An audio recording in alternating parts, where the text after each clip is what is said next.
A desperate search and rescue efforts is continuing in Texas after a huge explosion at a fertilizer plant killed up to 14 people and left hundreds injured. The blast flattened buildings and homes, and the area was declared a disaster zone.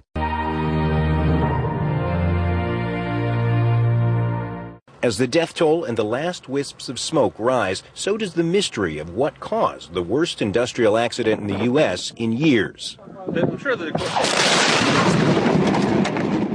The forensic investigation has been delayed out of fear of the lingering danger, perhaps even another blast. It's not even a building anymore. It's leveled, and it is getting in there and making sure that the hot spots don't rekindle anything that could create a secondary explosion. The dead, authorities now say, included firefighters, battling the blaze when the explosion rocked the ground with the force of an earthquake heard dozens of kilometers away. Among them, Captain Kenny Harris of Dallas Fire Rescue.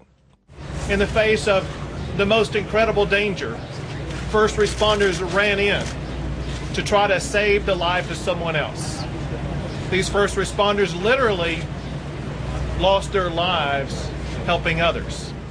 The explosion forced half this rural town of 2,800 to evacuate, leaving a battered wasteland for blocks around the West Fertilizer Company plant. You look at just one block and you'll have a house that is completely level to the foundation. The next house is fine except it doesn't have a roof. The next house is fine but there's no back wall. The next house is just completely imploded. The plant, once cited for environmental complaints due to strong ammonia smell, contained thousands of kilograms of anhydrous ammonia. Exposure in high concentrations can lead to death. Authorities warn survivors to stay indoors to avoid chemical fumes as the mystery over just what happened on this Texas prairie deepens.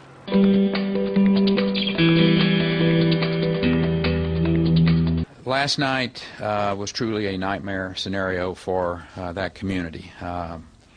But as I said earlier, we're blessed in this state to have the best emergency management team in the country, and they certainly were at their best last night along with the citizens.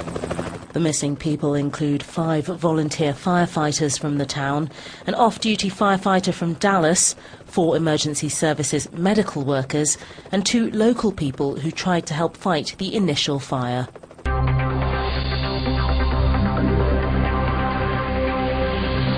Local news crews showed the extent of the damage from the blast that had the force of a small earthquake, but they start underground. This explosion came from the surface, which is why the impact was so severe. Evacuated residents will return to a destroyed scene and to a loss of life almost certain to include the local firefighters who tried to put out the initial fire. One small comfort is that because the blast struck in the evening, the nearby school, precariously close to the factory, was empty, though why it was ever so near is a concern that has now been laid bare in the most devastating way.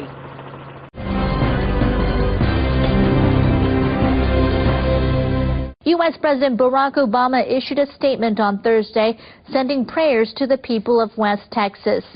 Obama said his government is working through the Federal Emergency Management Agency and other organizations to stay in contact with local officials. He promised to ensure needs are met for rescuers on the ground.